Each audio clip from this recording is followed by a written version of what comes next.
Good morning, guys. Hope you guys are having a wonderful week. I'm on here for Wednesday morning assignment. Wednesday's assignment is still statistics, but it's dealing with identifying outliers in your set of data. So we're going to talk about that today. We're going to talk about what an outlier is in the data. We're going to talk about how to identify the outlier. And also we're going to be plotting some data as well. So here we go. You know me, I'm Mr. Hunt, so I forgot to give you my introduction. All right, here we go. All right, so identifying outliers in our set of data. Another characteristic that can affect data display are outliers. You can have outliers in your data. An outlier, by definition, is a value that deviates from the majority of my data set. I'll give you an example. If we took a test and everyone got A's and B's, and one person got a D, then the person that got the D would be the outlier because everybody got A's and B's. So the outlier is a value that deviates from the majority of the data set. The majority of data set was A's and B's. We have one D. Okay, now, so outliers affect the measures of center. Remember, there are three things that you can measure for center. Measures of center deals with the mean, the mode, and the median, okay? Now, outliers can cause serious problems in your statistical analysis as well. You need to remember that. So here we go. Looking at this data, it says create a dot plot for the following data set. The table gives you the number of days that the 24 members of Garfield Middle School volleyball team were absent from school last year. So it looks like these are all the players. So we have one person that missed 4 days. We have another person that missed 4 days, another four there, another four. So first of all, let's count how many players there are. 1, 2, 3. It looks like 1, 2, 3, 4. There are 8 across, 3 down. 8 times 3 is 24. So that matches up. There are 24 members, and these are the number of days that they missed. You have one bit of information here. Everyone is pretty much between, look at all the data. It's pretty much between 3 and 8. Right? 3 and 8. We got a lot of threes here. We got some fours, got sevens, and got 1 8. And then you got 1 16 over here. My guess is that 16 it deviates from the majority of the data set. The majority of the data set is between 3 and 8. And way over here, you have a 16. One person missed 16 days. So I want you to think about this. Why do you think that one person may have, this is a volleyball team. So why do you think one person may have missed 16 days of, they were absent from school last year? So they deviate from the norm. So here we go. I'm going to plot this data, okay? I have 1, 2, 3, 4, 5. I'm counting 5 fours. There are 5 people that missed 4 days. 1, 2, 3, 4, 5. So I'm going to go to 4 and I'm going to put 5 dots here. 1, 2, 3, 4, 5.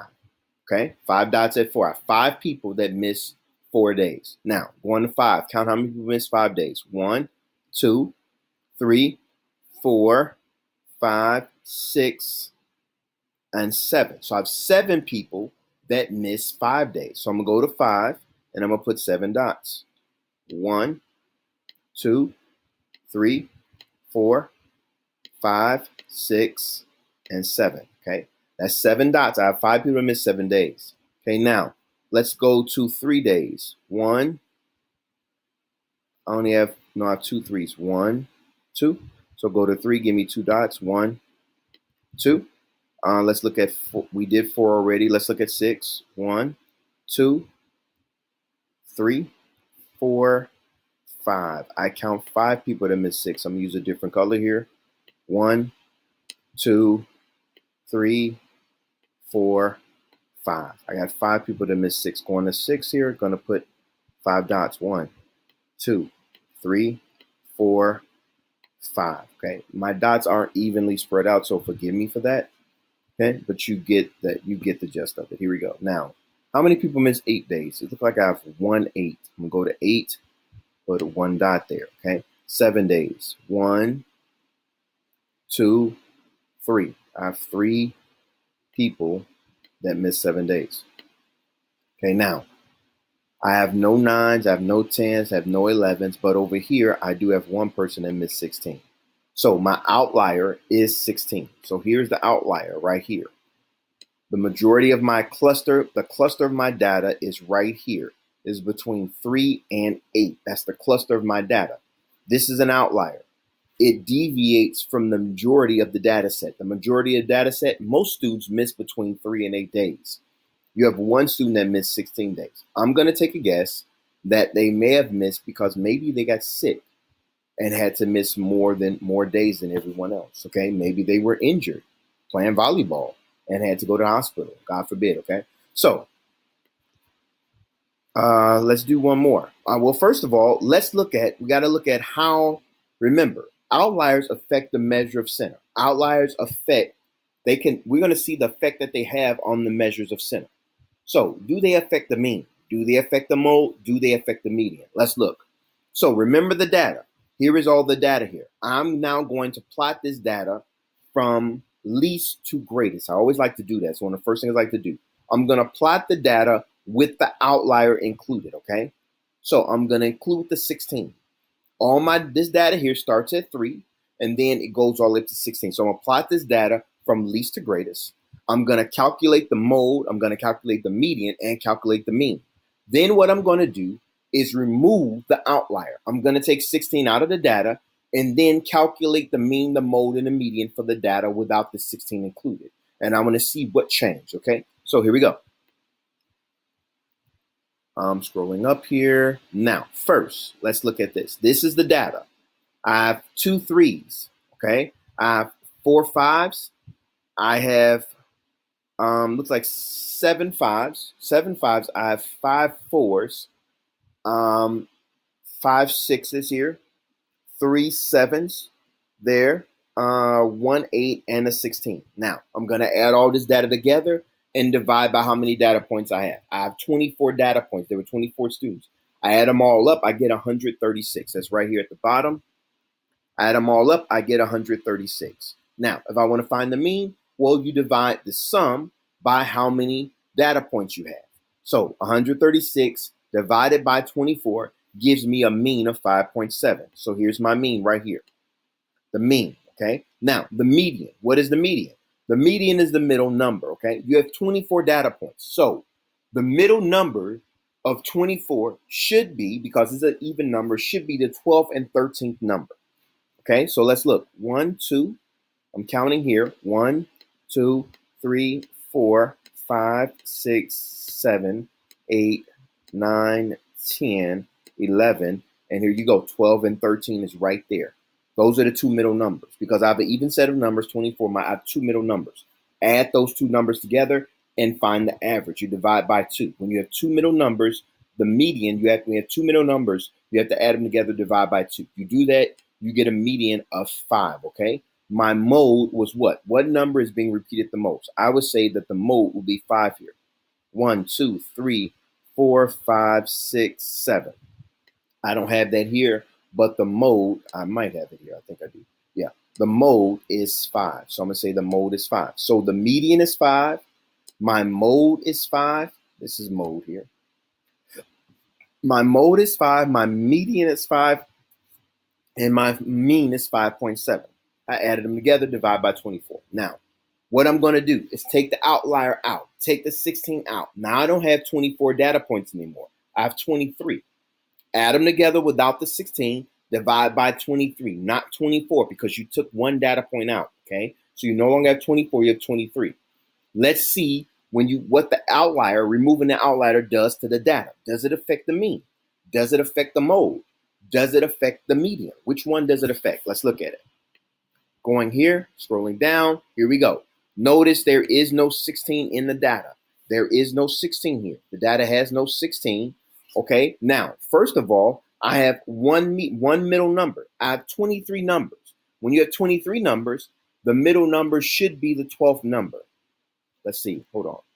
1, 2, 3, 4, 5, 6, 7, 8, 9, 10, 11. And if you count over here, starting from this end, you're going to get 11 as well. 3, 4, 5, 6, 7, 8, 9, 10, 11. So the middle number is right here.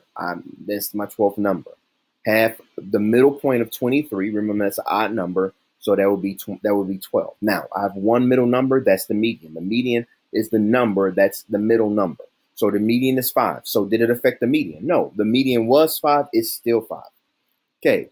It looks like the mean now has changed. Why? Add the sum up. I don't have 136 anymore. I have 120. How many numbers do I divide 120 by? You divide it by 23.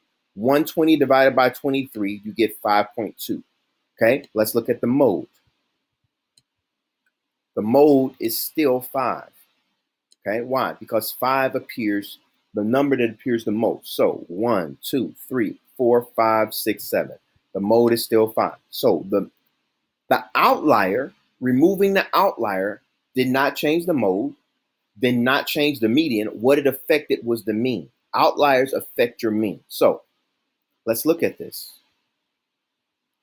Okay, here's all the data. Here is the mean and the median with the outlier included. So right here, this is all the data with the outlier. Take the outlier out, take that 16 out, add them together, divide by 23, you get 5.2 now. So the median, the mean actually decreased when you remove the outlier. Take out that 16, your mean was 5.7 with the 16 in there. Remove it, you get a 5.2. So let's look at this. Let's answer some questions now. How does the outlier affect the measures of center? The outlier, 16, is larger than the other values. So with the outlier, when you put the outlier in the data, without the outlier in the data, the mean was 5.2. But with the outlier, it increased to 5.7. So putting 16 in the data increases your outlier. Increases your mean. Removing 16 gives you a mean of 5.2. Remember, it was 5.7 with the outlier in there. You removed it, it went down. So without the outlier, I have 5.2 mean. With the outlier, 5.7. So larger outliers increases the mean. Write that down so you can remember that. A large outlier increases your mean. All my data was between 3 and 8. You put that 16 in there, it made my mean go up higher. A larger outlier increases the mean. So that means a smaller outlier decreases the mean, okay? So imagine if all your data was between 13 and 17, and you had one person that had 2. Then that 2 is smaller than the rest of your data. The rest of your data is between 13 and 17. So larger outliers increase the mean. Smaller outliers decrease the mean, okay? Now, the median does not change with or without the outlier, okay? So the median rarely affects the outlier does not affect the median. It rarely affects the mode. It's not going to affect the mode. It's not going to affect the median. It affects your mean, depending on if it's higher than the data or lower than the data. So remember, larger outliers increase the mean. Smaller outliers decrease the mean. Okay. So that's what I have for you today. We will be looking at the outliers on Wednesday and on Thursday. So your assignment on Wednesday, you're just picking out the outlier on IXL. On Thursday, you will be determining what the outlier affects. Remember, larger outliers increases the mean. We had data between 3 and 8, but we had a 16 over there. That's a larger outlier. It made the mean increase. Now, imagine if all your data is between 13 and 17. All your data was here, and then way over there you had a 3. That's a smaller outlier. So it's going to decrease the mean, okay? Larger outlier increases the mean. Smaller outliers decrease the mean. Smaller outlier, decrease the mean. A larger outlier, increase the mean. Got it? Okay. So your assignment will be to do IXL to identify the outlier in your data, okay? Hope you guys have a wonderful day. Looking forward to seeing you again on 12 o'clock today on Zoom so I can hear from you and get your feedback, and we could teach each other on Zoom. I've been enjoying it thus far. All right, have a good one, guys.